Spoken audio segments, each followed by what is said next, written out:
நீதி வழங்கும் போது அண்ணன் தம்பி சொந்தம் பந்தம் பணக்கார ஏழை எதையுமே பார்க்க கூடாதுடா. நாயத்தை மட்டும் தான்டா சொல்லணும். நான் உங்கள் ஆர்கே ரஜி. இன்றைய நாளிலே அக்கரை என்ற பிரதேசத்திலே நின்று கொண்டிருக்கின்றோம். அந்த வகையிலே அக்கரை கடத்தொழில் சங்கத்தின் ஊடாக, அதாவது எங்களுடைய இந்தியாவுடைய ஹை கமிஷனர் வந்து கிட்டத்தட்ட ஒரு பயனாளிக்கு 25,000 ரூபாய் பெறுமதியான விலை கொடுக்கப்பட்டிருந்தது. அதை நேரடியாக இந்தியுடைய துணை தூதுவர் இந்த இடத்திலே வந்து வருகை தந்து கொடுத்ததை நாங்கள் காணக்கூடியதாக இருக்கிறது. அந்த வகையிலே இந்திய துணை தூதுவர் அதிகாரிகளுக்கு நாங்கள் நன்றி தெரிவிக்கும் முகமாக தொடர்ச்சியாக இங்கு என்ன நடந்தது என்பதை யூடியூப் சேனல் ஊடாக பார்வையிடுங்கள். வரங்கள் இப்போ காணொளிக்குள் போக.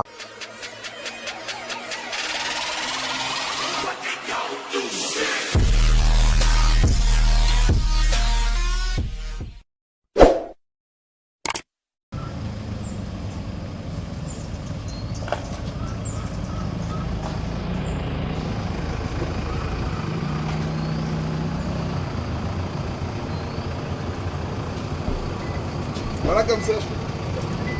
வாங்க சார். வணக்கம் வணக்கம் வணக்கம்.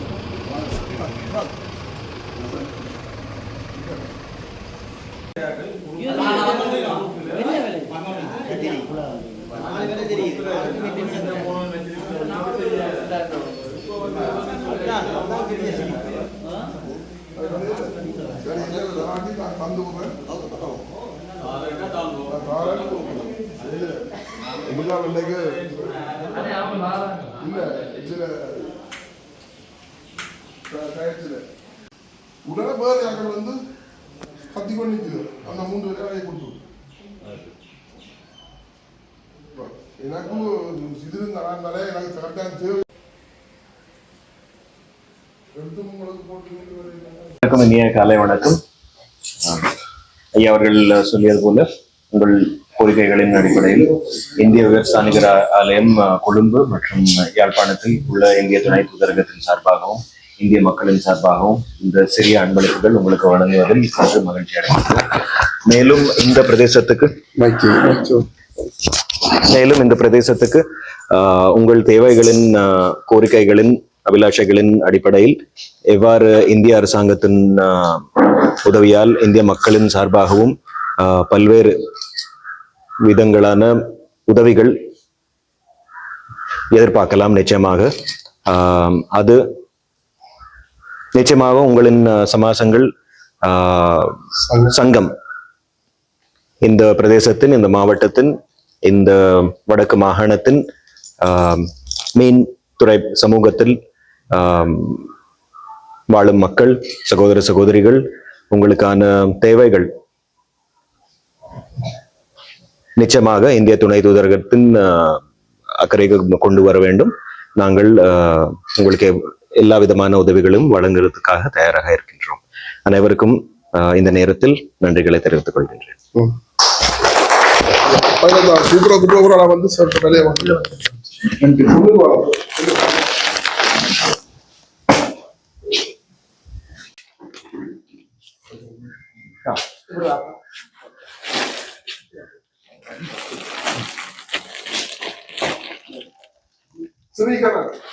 சுபாகரன்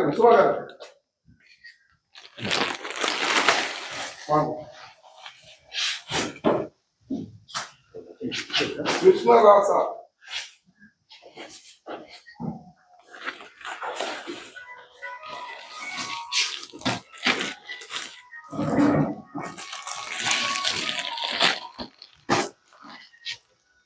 சுரேமராஜன்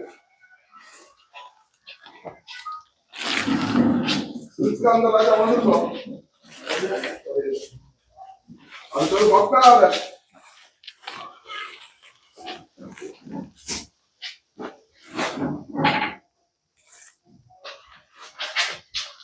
சிவரூபன் அழகேந்திர ராசா சிவரூபன் கொடுங்க.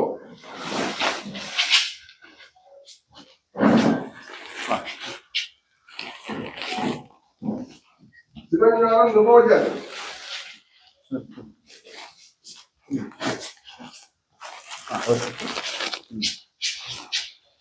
கலைச்செல்வன் வித்யமூர்த்தி கொடுங்க சார் இது வா அப்படியே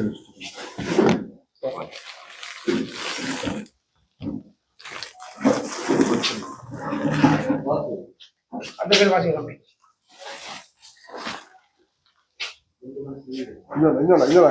நான் கூப்பிட்டு வைக்கிறேன். சுஜீவன்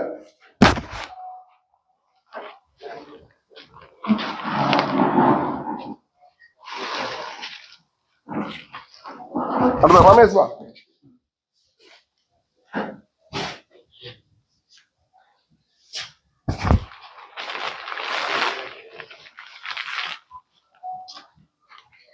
கருணாகரன்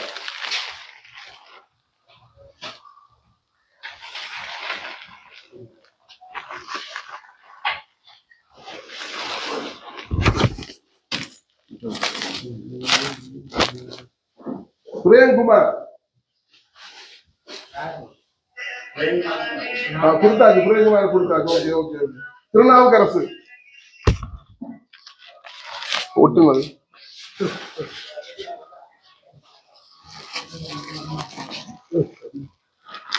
அவங்க அர்த்தம்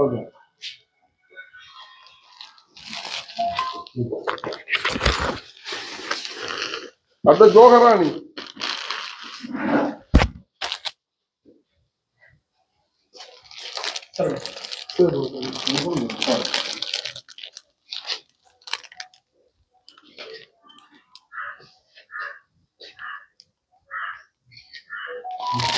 சரிங்க கொடுங்க. அடுத்தது Mohanadas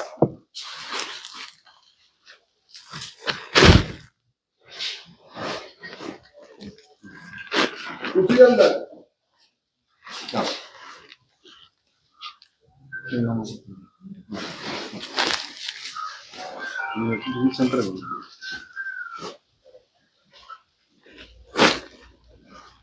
thanks. Karikaran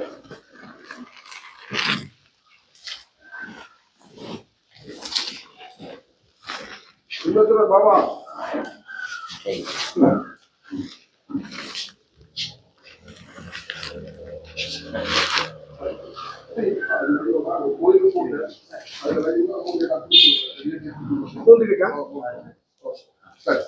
okay sir.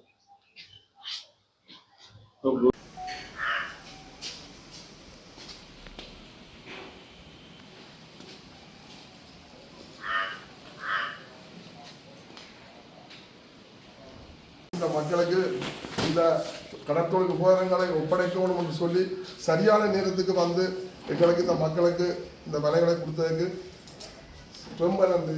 துணை தூதரவர்களுக்கும் சேருக்கும் எல்லாருக்கும் நன்றி நன்றி நன்றி. நிறைய இந்த தண்ணி எங்க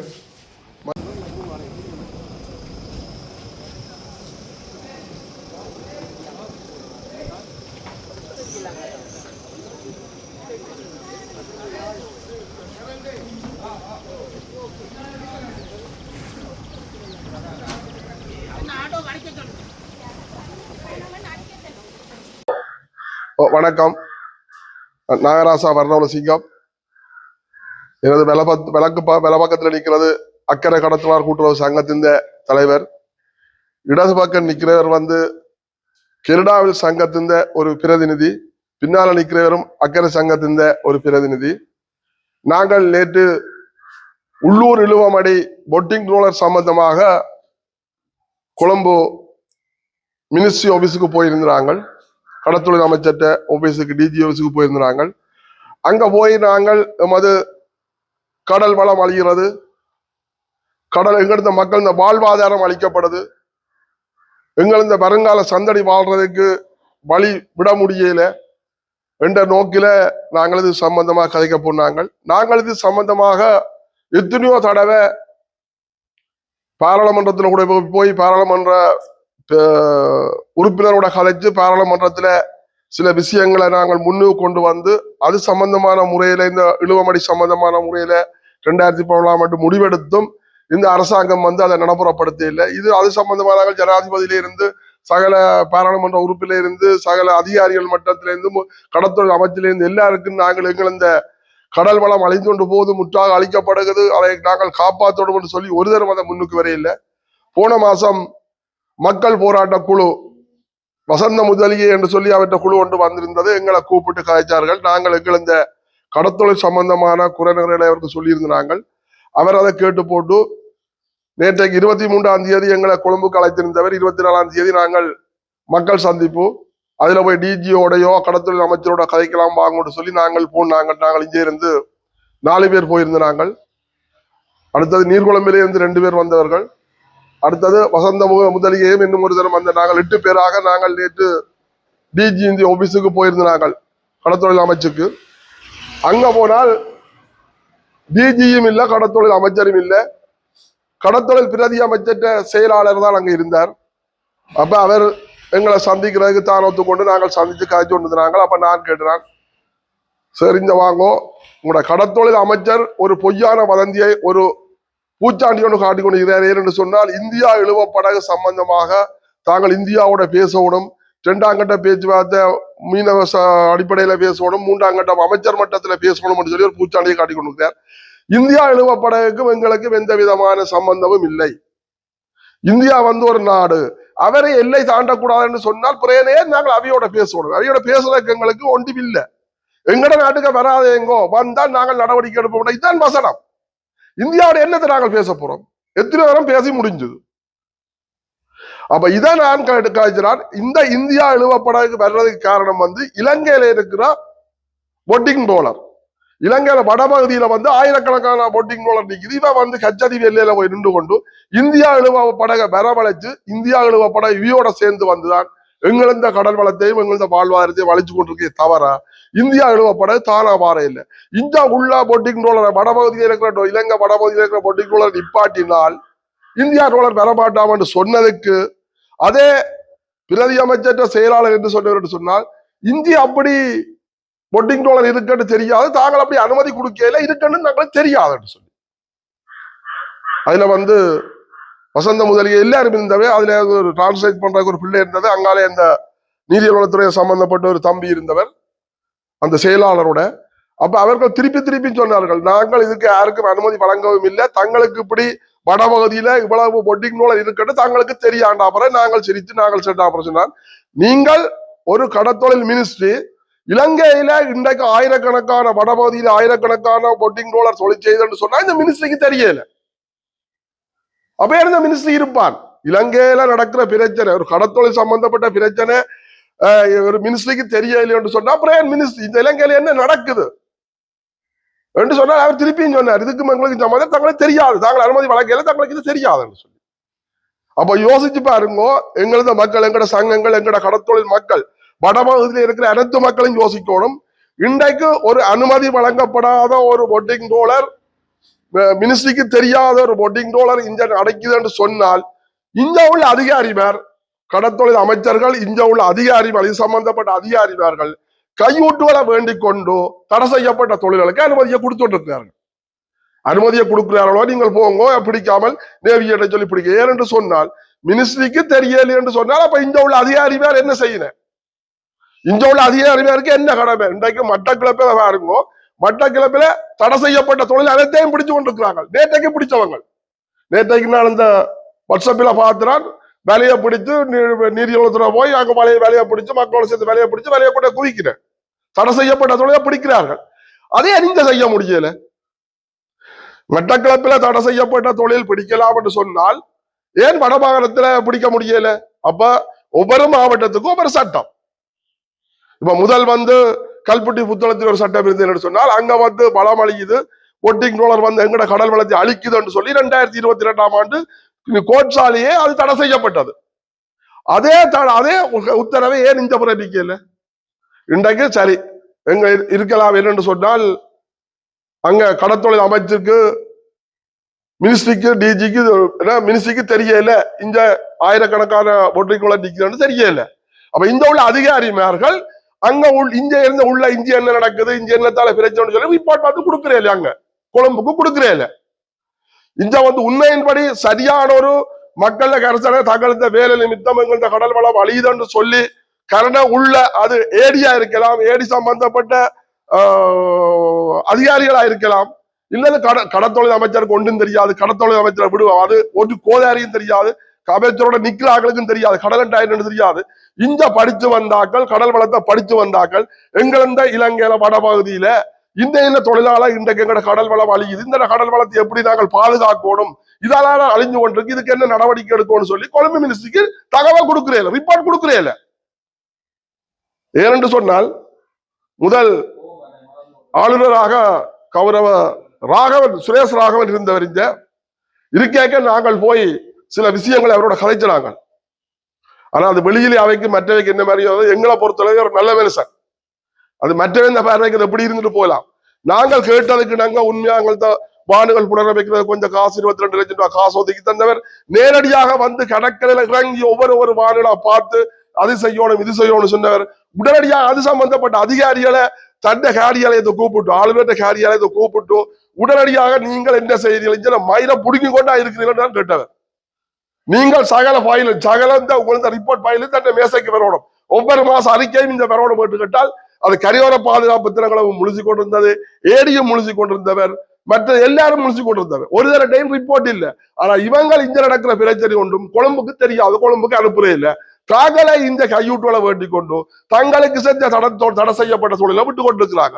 அப்ப திருப்பி இந்த அவியோட கதைச்சார். அவர் அந்த பிரதி அமைச்சர் செயலாளர் கதைக்க சொன்னார், 2022ஆம் ஆண்டு கொரோனாக்கு முதல் இதே டிஜி யாழ்ப்பாணம் வந்து குருநகர் மண்டலத்துல வந்து 16 தொழில் தடை, பொட்டிங் டோனர் உள்பட சுருக்கு வேலை உள்பட 16 தொழில் தடை என்று சொல்லி திரை போட்டங்களுக்கு படம் காட்டினவர். அவர் படம் காட்டி போட்டு போனவர் தான் படம் காட்டி போட்டே போனவர். இன்றைய வரையும் அது நடைமுறையில இல்லை. 2017ஆம் ஆண்டு பார்லிமெண்ட்ல நிறைவேற்றப்பட்டு வர்த்தமானி அறிவிக்கப்பட்ட பொட்டிங் டோலர் தடை என்றதும் இன்றைய வரையும் தடை செய்யப்படவில்லை.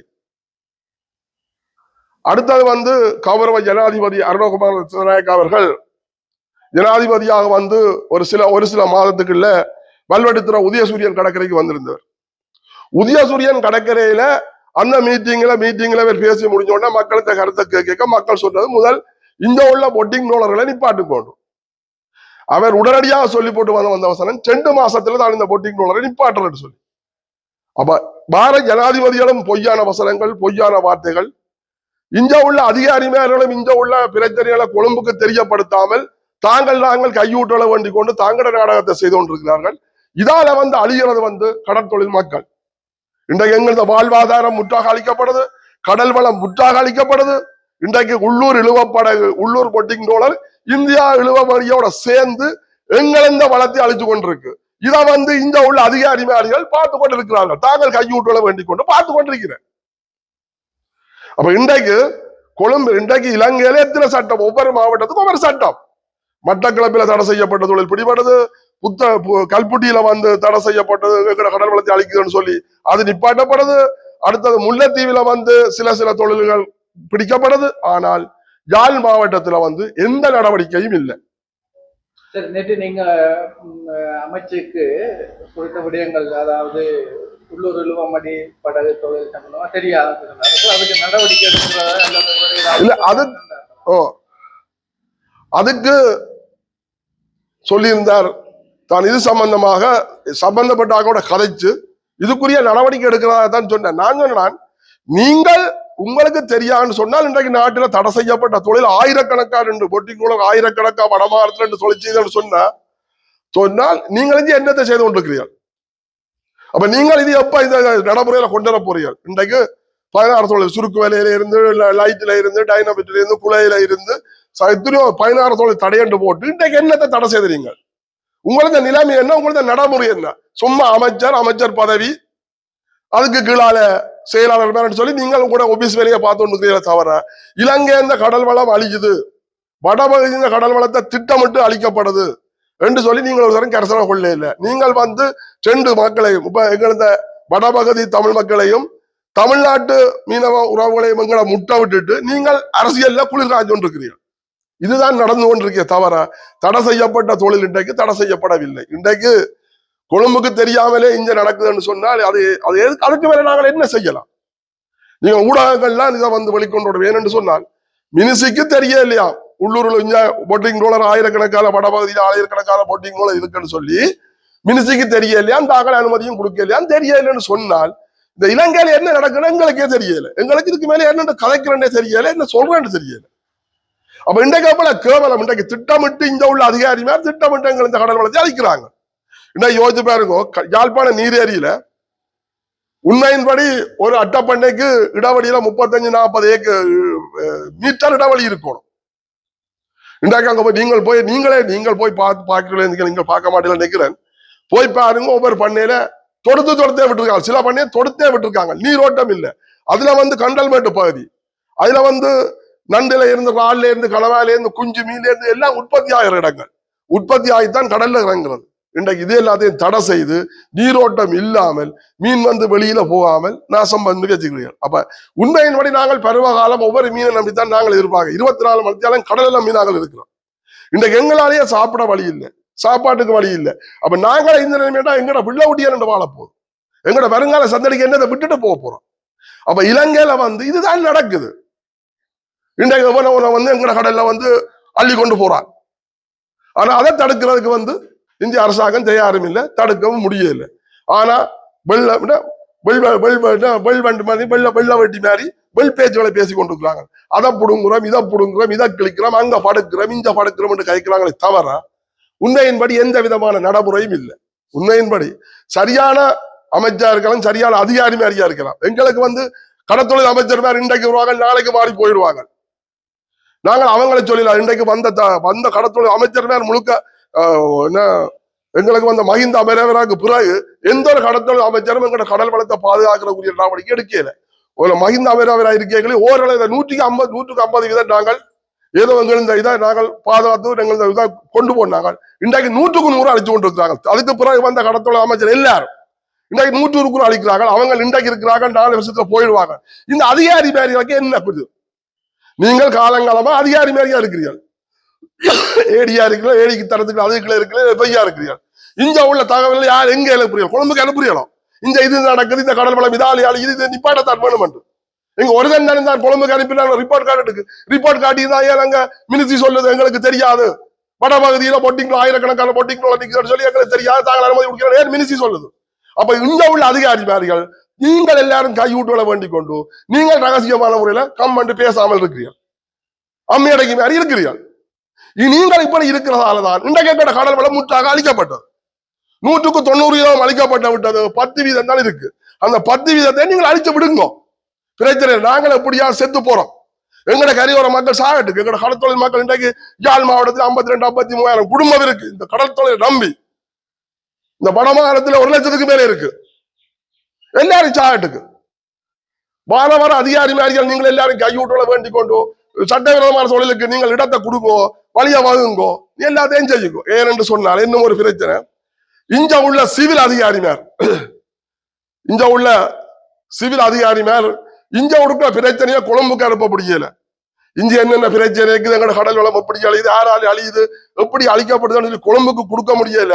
ஆனா கொழும்புல போய் நாங்கள் தகவலை குடிச்சாக்க பிரச்சனை போட்டு வரையக்க சில அதிகாரிமார் ஏன் போனீங்கள், என்னதுக்கு போனீங்கள், என்ன செய்த நீங்கள், உங்களை யாராக்க போச்சோன்னு சொல்லி மக்களை விரட்டுகிறேன் சிவில் அதிகாரிமார். அப்ப ஒரு சிலர் இப்படித்தான் போகுது. அப்ப நீங்கள் சிவில் அதிகாரிமார் என்ன செய்யணும், மக்கள் நலன் கருதி மக்களுக்கு உண்மையின்படி இந்த மக்களுக்கு இந்த உண்மையின்படி இதால கஷ்டம், இந்த கடல் வளம் எப்படி அழியுது, இந்த உள்ள மக்கள் மீன் பிடிச்சு சாப்பிட முடியல, சரியான கஷ்டப்படுகிற என்னென்ன இதால வந்து எங்கட கடல் வளம் அழியுதுன்னு சொல்லி அந்த தகவல் சிவில் அதிகாரியாரும் கொடுக்கணும். உண்மையின்படி நாங்கள் ஒரு இடத்துல பேட்டி கொடுத்துட்டு வந்தால் என்ன பேட்டி கொடுத்துறீங்களோ, என்ன பேட்டி கொடுத்துறீங்களோ, என்ன பற்றி பேட்டி கொடுத்து கேட்கிறீர்கள், நாங்கள் உங்களை சொல்றோம். ஏன் அந்த தகவலை உங்களால் கொழும்புக்காருக்கு நேரடியாக அனுப்ப முடியல? பாதுகாப்பு செயலாளருக்கு அனுப்பலாம், டிஜிக்கு அனுப்பலாம், ஜனாதிபதிக்கு அனுப்பலாம். எங்களுக்கு உண்மையின்படி இந்த மக்கள் இதால கஷ்டப்படுகிறேன், இதால இந்த தொழில் நிப்பாட்டத்தான் வேணும் என்று சொல்லி ஏன் உங்களால் இந்த தகவல் அனுப்ப முடியல? ஆனா போட்டு வர மக்களை போட்டு நொண்டி நொங்கட தொட்டுக்கள் ஏன் போனீங்க, என்னதுக்கு போனீங்களா, என்ன கலைச்சறீங்கள்? நாங்கள் கலைக்கிறதான பப்ளிக்கா மீடியால வருது தானே, மீடியால கொடுக்குறது தானே, இதான் நாங்கள் போய் கலைச்சிட்டு வரோம். நாங்கள் எங்கட வயிற்று பிழப்பை தான் கழிக்கிறோம், எங்கட வருங்கால சந்தடி மாணவன் தான் கழிக்கிறோம். எங்கட அவங்க சந்தடி சாகக்கூடாது. நாங்கள் இன்றைக்கு எங்கட சந்தடிக்கு என்ன விட்டுட்டு போக போறோம்? ஒன்றும் இல்லை. ஒரு நேரம் நாங்கள் மீன் பிடிக்க இயலாமல் விட்டுட்டு வந்து நாங்கள் மீன் பிடிச்சு வந்து ஒன்றும் செய்ய இயலாது, மீன் பிடிக்க இயலாமல் நாங்கள் தொழிலுக்கு போறே இல்லை. போய் என்னத்துக்கு மீனை பிடிச்சு என்ன செய்யணும் அப்படியான கொத்த காலம் போய் இன்றைக்கு நாங்கள் 50 கிலோமீட்டர் ஓடினாலும் 5000 ரூபாய் மீன் பிடிக்க முடியல. இன்றைக்கு மண்ணெண்ணெய் இந்த விலையை யோசிச்சு பாருங்க. இன்றைக்கு மண்ணெண்ணெய் மானியம் 3 மாசத்தோட நிறுத்தியாச்சு. மண்ணெண்ணெய் மானியம் 3 மாசத்தோட நிறுத்தியாச்சு. சில சங்கங்கள் எல்லாருக்கும் மண்ணெண்ணெய் மானியத்தை பயந்து கொடுத்துருக்கு. சில சங்கங்கள் அந்த தங்கள் இந்த சுஜலம் கருதி ஒரு போட்டுக்கு தான் கொடுப்பேன், 2 போட்டுக்கு கொடுக்க மாட்டோம். ஏன்னு சொன்னா 2 போட்டும் தொழில் செய்யுது. 2 போட்டு தொழிச்சா 2 போட்டுக்கும் மண்ணெண்ணெய் மானியம் கொடுக்கத்தான் வேணும். ஆனா சில சங்கங்கள் ஒரு போட்டுக்கு தான் தருவோம், ஒரு போட்டுக்கு தரமாட்டோம்னு சொல்லி சர்வாதிகார முறையிலையும் சில சங்கங்கள் நடக்குது. அப்ப இன்றைக்கு மண்ணெண்ணெய் மானியம் 3 மாசத்தோட நிறுத்தியாச்சு. இனிமேல் இந்த மக்கள் என்ன செய்யறது? இந்த மக்கள் உண்மையின்படி ஒரு 10 லிட்டர் மண்ணெண்ணெய் அடிச்சு நாங்க தொழில் செய்யணும்னு சொன்னா எங்களுக்கு 3500 ரூபாய் வேணும். அப்ப இன்றைக்கு நாங்க தொழில் செய்யணும்னு சொன்னா 30 லிட்டர் மண்ணெண்ணெய் வேணும். 30 லிட்டர் கூடத்தான் வேணும். அப்ப நாங்கள் 15,000 ரூபாய் மண்ணெண்ணெய் அடித்தா நாங்கள் 5000 ரூபாய் உழைக்க முடியல. இதுதான் இப்ப தற்சமயம் மீனவற்ற கடற்தொழில் மக்களுக்கு நிலைமை. அப்ப இதுகளை எல்லாத்தையும் கருத்துல கொள்ளாமல் இங்க உள்ள அதிகாரிகள் மண்ணெண்ணெய் மானியம் இப்ப எத்தனை மாதமா நிறுத்தப்பட்டது? 3 மாசத்தோட நிறுத்தியாச்சு. 3 மாசம் தான் கொடுக்கப்பட்டது. மானியத்தால மண்ணெண்ணெய் சொல்லி ஒரு போட்டுக்கு வந்து 31,800 ரூபாய் காசு 3 மாதத்தோட நிறுத்தியாச்சு. அதுவும் தான் சொல்றேன், சில சங்கங்கள் எல்லாருக்கும் எடுத்து கொடுத்தது. சில சங்கங்கள் ஒரு போட்டுக்கு தான். நீ 2 போட்டு வச்சு தொலைச்சரியோ 3 போட்டு தான் தொலைச்சோ 3 போட்டு தொலைச்சது இருந்தாலும் ஒரு போட்டு தான். அப்படியாக வசனங்கள் நடந்து கொண்டிருக்கு. தயவு செய்து இனிமேல் തന്നെ இதுகளை கருத்துல கொண்டு இந்த கடற்தொழில் அதிகாரிமார் இந்த சட்ட நடவடிக்கை எடுத்து சட்டவிரோதமான தொழில் எல்லாத்தையும் நிப்பாட்டோடு சொல்லி கேட்டுக்கொள்ளும்.